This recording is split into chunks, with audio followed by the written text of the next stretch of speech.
Hello दोस्तों, आज हम चालू करते हैं अपने यूपीएससी और बीपीएससी लेवल के जितने भी मोस्ट इम्पोर्टेंट टॉपिक है रिवर से रिलेटेड, उसे आज हम कवर करेंगे।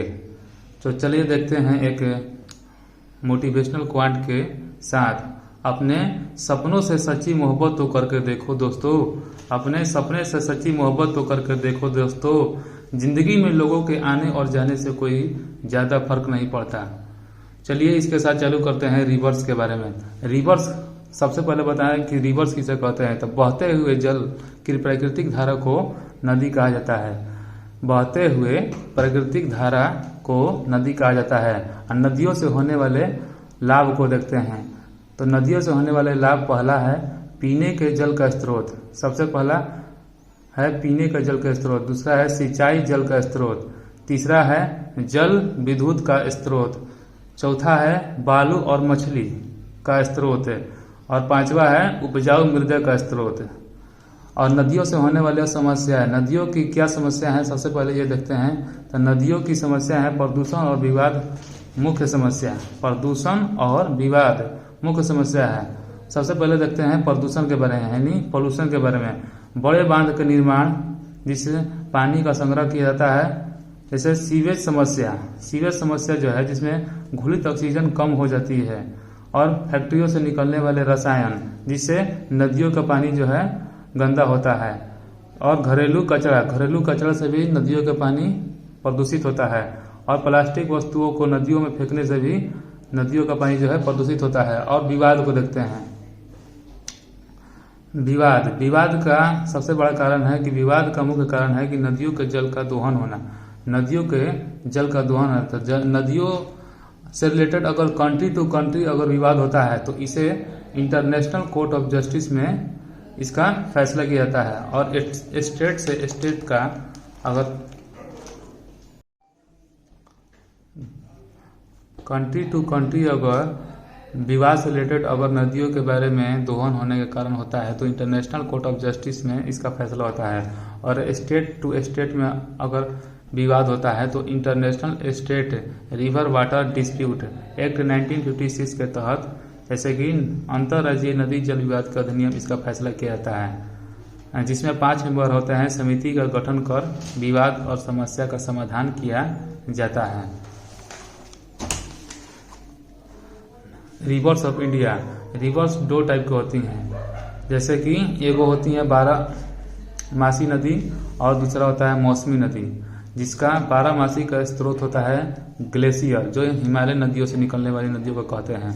और प्रायद्वीपीय नदियाँ जो रेनफॉल यानी वर्षा के जल से होने वाली नदियाँ, जिसे वर्षा के जल से जो नदियाँ में पानी आता है उसे कहते हैं। सब 12 मासी नदियों में गंगा नदी, सिंधु नदी और ब्रह्मपुत्र नदी आती है। और मौसमी नदी में 2 भागों में बांटा गया है। पहली भाग को अरब सागर की नदियाँ कहते हैं और दूसरे भाग को बंगाल की खाड़ी की नदियाँ कहते हैं। अरब सागर में होने वाले से रिलेटेड जितने भी नदियाँ हैं, नर्मदा नदी, ताप्ती नदी, लूनी नदी, माही नदी और साबरमती है। और बंगाल की खाड़ी से रिलेटेड जितने भी नदियाँ हैं, गोदावरी नदी, कृष्णा नदी, कावेरी नदी और महानदी और दामोदर नदी है। अब आते हैं दोस्तों सबसे पहले गंगा नदी के बारे में। गंगा नदी का उद्गम जो है गोमू ग्लेशियर से है। गंगा नदी का उद्गम जो है गोमू ग्लेशियर से है। गंगा नदी जो है उत्तराखंड से होते हुए यूपी में, और यूपी से बिहार में, और बिहार से झारखंड के साहेबगंज से होते हुए वेस्ट बंगाल, और वेस्ट बंगाल से सीधे बांग्लादेश में जाती है। बांग्लादेश में गंगा नदी को पद्मा के नाम से जाना जाता है। जो गंगा नदी जो है वो भारत के 5 राज्यों से होते हुए बांग्लादेश में जाती है। टोटल इसकी लंबाई जो है गंगा नदी की 125 किलोमीटर होती है। यह भारत के क्षेत्रफल का 26% पानी उपलब्ध कराती है। गंगा नदी भारत के क्षेत्रफल का 26% पानी उपलब्ध कराती है। कुल 15 राज्यों में इस नदी का पानी जाता है। इसलिए इस गंगा नदी को 2008 में नेशनल रिवर घोषित किया गया है। इसलिए गंगा नदी को 2008 में नेशनल रिवर घोषित किया गया है। गंगा नदी में सूसू डॉल्फिन पाई जाती है। और इस पानी में बैक्टीरियोफेज वायरस पाया जाता है, जो पानी में उपस्थित जीवाणुओं को मारता है। और इसमें सेल्फ प्यूरिफिकेशन का पावर होता है। सेल्फ प्यूरिफिकेशन का मतलब होता है कि स्वतः अपने आप पानी जो है शुद्ध हो जाती है। और इसमें बैक्टीरियोफेज वायरस यानी जो जीवाणु होते हैं वो अपने आप जीवाणुओं को मारने का क्षमता होता है। गंगा की पहली सहायक नदी जो है रामगंगा नदी है। गंगा की सबसे बड़ी सहायक अगर नदी देखा जाए दोस्तों तो सब घाघरा नदी है। गंगा की सबसे लंबी सहायक नदी देखा जाए तो यमुना नदी है। गंगा की ऐसी सहायक नदी जिसका उद्गम धरातल है वो गोमती नदी है। अब आते हैं कोसी नदी को देखते हैं। कोसी नदी जो है गोसाई धाम ग्लेशियर से निकलती है और कोसी नदी में विनाशकारी बांध आने के कारण इसे बिहार का शोक नदी भी कहा जाता है। लगातार बिहार के लिए यह नदी जो है श्राप बन गया है, जिसे इसीलिए बिहार का शोक नदी इसको कहा जाता है। कोसी नदी मार्ग बदलने के लिए प्रसिद्ध है। कोसी नदी हमेशा अपना मार्ग बदलती है, इसलिए इसे मार्ग बदलने के लिए प्रसिद्ध कहा गया है। चंबल नदी के बारे में दोस्तों आते हैं। चंबल नदी जो है एमपी के इंदौर में स्थित है। एमपी के इंदौर के जनपाव पहाड़ी से इसका निकलना होता है, जिसका उद्गम स्थल एमपी के जनपाव पहाड़ी है। यह नदी एमपी, राजस्थान और यूपी में प्रवाहित होती है। यह नदी मृदा अपरदन के लिए बहुत प्रसिद्ध है। कहने का मतलब है दोस्तों कि चंबल नदी मृदा अपरदन के लिए बहुत प्रसिद्ध है और चंबल नदी द्वारा जो अपरदित क्षेत्र होता है उसे बीहड़ कहा जाता है। बीहड़ का मतलब जो होता है नदियों द्वारा लाया गया मिट्टी से जो क्षेत्र का निर्माण होता है उसे अपरदित क्षेत्र कहते हैं और उसे बीहड़ कहा जाता है। ब्रह्मपुत्र नदी के बारे में जानते हैं। ब्रह्मपुत्र नदी का ओरिजिन होता है आर्ची ग्लेशियर, मानसरोवर और चेमिंग ग्लेशियर होता है। ब्रह्मपुत्र नदी की लंबाई जो है 2900 किलोमीटर है और यह तिब्बत, इंडिया और बांग्लादेश में इसका पानी जो है जाता है। इंडिया में अगर देखा जाए दोस्तों कि इसकी जो लंबाई है 917 किलोमीटर। इंडिया में इसकी लंबाई जो है 917 किलोमीटर है और यह भारत में यंगयप्पा दर्रा से प्रवेश करती है। यंगयप्पा दर्रा कहाँ है? अरुणाचल प्रदेश में। और यंगयप्पा दर्रा जो अरुणाचल प्रदेश में है यहीं से यह प्रवेश करती है और इसका एग्जिट जो है असम में ब्रह्मपुत्र नदी के द्वारा होता है। माजुली रिवर आइलैंड के बारे में देखते हैं। माजुली नदी द्वीप यह विश्व का सबसे बड़ी नदी द्वीप है। यह विश्व की सबसे बड़ी नदी द्वीप है जो असम में है। ब्रह्मपुत्र नदी द्वारा निर्मित है। यह ब्रह्मपुत्र नदी द्वारा निर्मित है। इसका एरिया जो है टोटल 750 किलोमीटर है। यह बहुत कम एरिया में है। यह पॉपुलेशन के मामले में 1.5 लाख है। पॉपुलेशन के मामले में यहाँ पर 1.5 लाख जनसंख्या है। फॉर्मेशन देखा जाए तो यह ब्रह्मपुत्र नदी द्वारा अवसादों के जमाव से निर्मित हुआ क्षेत्र है। ब्रह्मपुत्र नदी के द्वारा जितने भी अवसाद जमा होते हैं उसे ही माजुली नदी द्वीप का निर्माण हुआ है। इस क्षेत्र में दरार युक्त चट्टानें होने के कारण अवसादों का जमाव होता है। नदियों के आसपास यू आकार की घाटी पाई जाती है। माजुली नदी कोलैप्स। माजुली नदी में जनसंख्या वृद्धि का कारण है मृदा का उपयोग, वनों की कटाई, नदियों में पानी अधिक होने से अपरदन अधिक हो रहा है। भूपेन हजारिका ब्रिज जो है लोहित नदी पर है, जिसे खूनी नदी भी कहा जाता है। यह ब्रह्मपुत्र की सहायक नदी है जिसकी लंबाई 9.15 किलोमीटर है। यह असम से अरुणाचल प्रदेश को जाती है जिसकी लंबाई जो है 165 किलोमीटर है। यह पुल सदियों को ढोला से जोड़ता है। यह पुल सदियों को ढोला। चलिए दोस्तों देखते हैं mapping of Brahmaputra river. Brahmaputra नदी का मानचित्र पर कैसे उसको दर्शाया जाए। सबसे पहले यहाँ पर जेमू ग्लेशियर है, यहाँ पर तीस्ता रिवर है और यहाँ पर मानसरोवर नदी है और यहाँ पर सुबनासिरी है। जो सुबनासिरी जो है श्री धनसिरी से होते हुए जमुना नदी और मेघना नदी को आपस में जोड़ती है और यह सब जाकर बांग्लादेश में पद्मा नदी के नाम से जाना जाता है। और यहीं पर बांग्लादेश में सुंदरवन डेल्टा का निर्माण होता है। विश्व का सबसे बड़ा डेल्टा सुंदरवन डेल्टा है। इसे 1987 में विश्व धरोहर सूची में शामिल किया गया था। सुंदरवन डेल्टा बना है इन जगहों पर बांग्लादेश के चांदपुर जिला में सुंदरवन डेल्टा बना हुआ है। वेस्ट बंगाल में 24 नॉर्थ परगना और 24 साउथ परगना में इसे बांटा गया है। सिंधु नदी को कवर करते हैं दोस्तों। सिंधु नदी का ओरिजिन है बोखर चू ग्लेशियर, जो तिब्बत और चाइना से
साबरमती नदी को देखते हैं दोस्तों।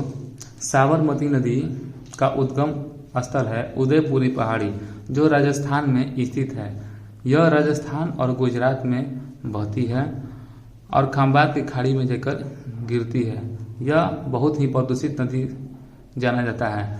बहुत बार एग्जाम में पूछता है यहाँ से कि किस नदी को प्रदूषित नदी कहा जाता है, तो साबरमती नदी है। यह नदी की लंबाई जो है 371 किलोमीटर यानी 371 किलोमीटर है।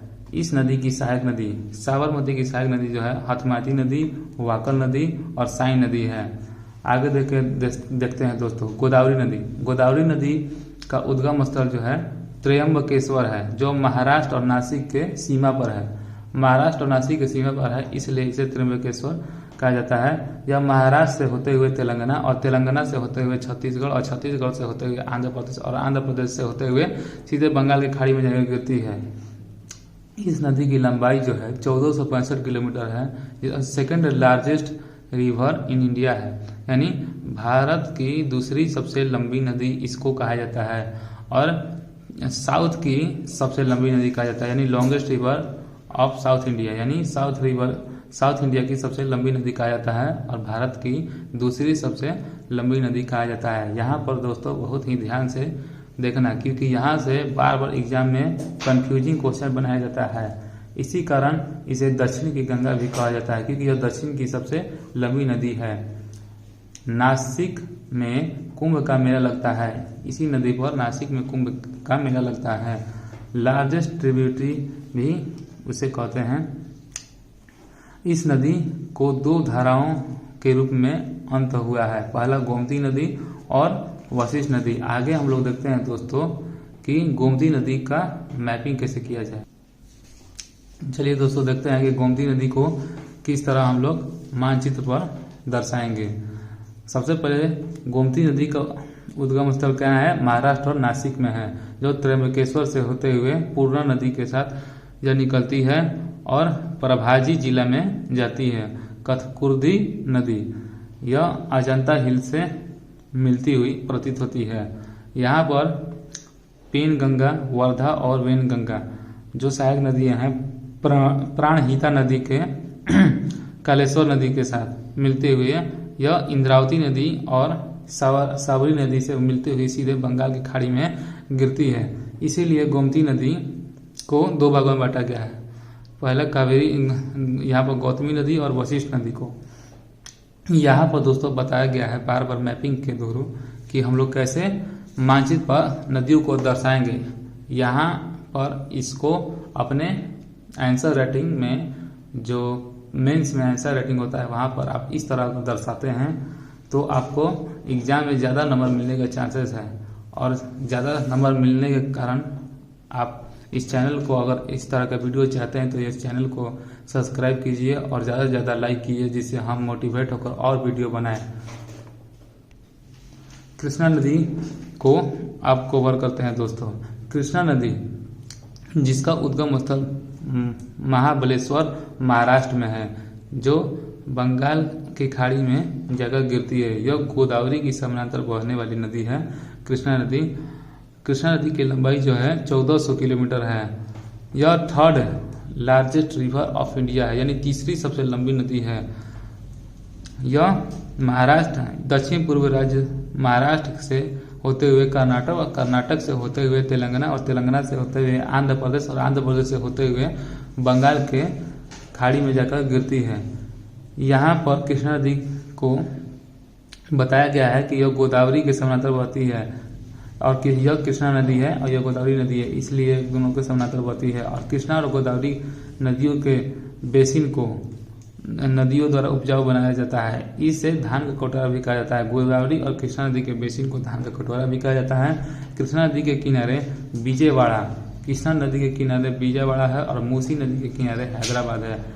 कृष्णा नदी में सबसे बहुत बार एग्जाम में पूछता है कि कृष्णा नदी किसके किनारे स्थित है। तो कृष्णा नदी जो है विजयवाड़ा के किनारे और मूसी नदी हैदराबाद के किनारे है। कृष्णा नदी की सहायक नदियां जो है भीमा नदी, तुंगभद्रा नदी, घाटप्रभा नदी, मालप्रभा नदी और दूधी गंगा नदी है। अब आगे देखते हैं दोस्तों महानदी को। महानदी का उद्गम स्थल जो है शिवहांगा पहाड़ी है जो छत्तीसगढ़ में स्थित है। इसकी लंबाई जो है 858 किलोमीटर है। यह छत्तीसगढ़ और उड़ीसा में बहने वाली नदी है।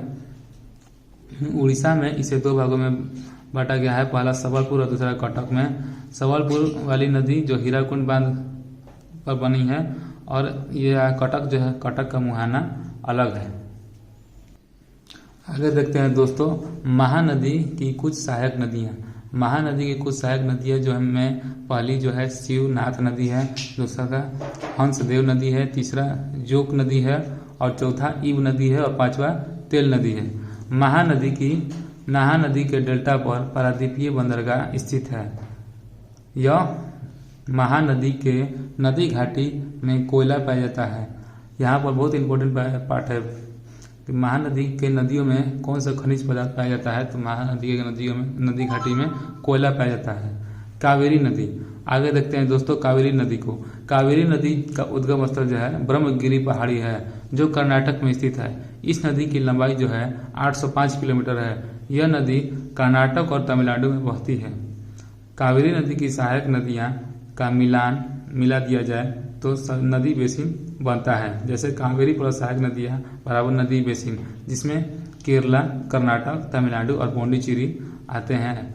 इन नदियों से बनने वाले नदी बेसिन केरला में है, कर्नाटक में है, तमिलनाडु में है और पौंडीचेरी में है। 12 नदियां कर्नाटक और प्लस तमिलनाडु इन दोनों में बहती हैं। 12 में जो पूरे वर्ष में जिसमें जल रहता है उसे 12मासी नदी कहा जाता है। यहाँ पर बताया गया है कि जो पूरे वर्ष में जिस जल रहता है उसे 12मासी नदी कहा जाता है। 6 महीना उठा हुआ मानसून जो है ग्रीष्म ऋतु कहलाता है और 6 महीना जो है लौटता हुआ मानसून जो है तो शीत ऋतु कहते हैं। इसे दक्षिण भारत की गंगा भी कहा जाता है। कावेरी नदी को दक्षिण भारत की गंगा कहते हैं और गोदावरी को दक्षिण की गंगा कहते हैं। यहाँ बहुत लड़का सब कंफ्यूज हो जाता है। शिव समुद्रम को यह एक जलप्रपात है, यह एक द्वीप है और यह एक परियोजना है जो कावेरी नदी से संबंधित है। कावेरी नदी का डेल्टा दक्षिण भारत का बगीचा कहा जाता है। कावेरी नदी का डेल्टा दक्षिण भारत के बगीचा कहा जाता है। चलिए दोस्तों देखते हैं कि कावेरी नदी की सहायक नदियां। कावेरी नदी की सहायक नदियों में पहली है कामिनी नदी, दूसरा अमरावती नदी, तीसरा है अकरावती नदी और चौथा है लक्ष्मण तीर्थ नदी। और आगे देखते हैं दोस्तों कि दामोदर नदी को कवर करते हैं। दामोदर नदी का उद्गम स्थल जो है छोटा नागपुर का पठार है जो चुलामानी झारखंड में स्थित है। छोटा नागपुर का पठार चुलामानी झारखंड में स्थित है। यह झारखंड और पश्चिम बंगाल में बहती है और हुगली नदी में मिलती है। यह झारखंड और पश्चिम बंगाल में बहती है और हुगली नदी में मिल जाती है।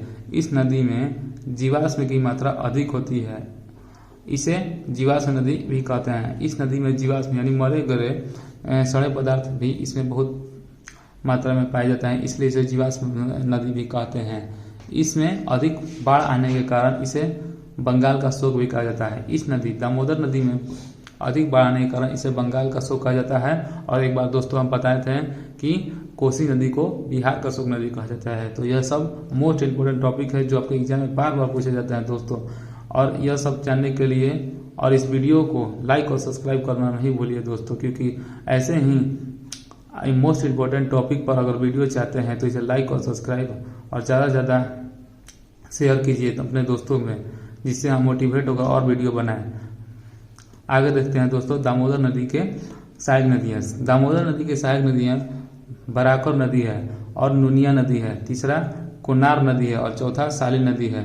अब देखते हैं दोस्तों कि इंडिया में कौन कौन नदी है जो हमें मैपिंग के थ्रू दर्शाया जाता है। सबसे पहले देखते हैं कि लद्दाख में सिंधु नदी है, इधर तिब्बत में ब्रह्मपुत्र नदी और इधर बीच में महाराष्ट्र में लूनी नदी, साबरमती नदी, मध्य में गंगा नदी और माही नदी, नर्मदा नदी। इधर साउथ में गोदावरी नदी, कृष्णा नदी और कावेरी नदी है। यह सब मोस्ट इम्पोर्टेंट नदियां हैं जो हमें पढ़नी है दोस्तों, जिसे मैपिंग पर हम अच्छी तरह से दर्शाए गए हैं। ऐसे ही आप मानचित्र को अपने आंसर राइटिंग कॉपी में बनाएंगे। चलिए दोस्तों आगे देखते हैं। गंगा नदी पर फरक्का बैराज बनाया गया है।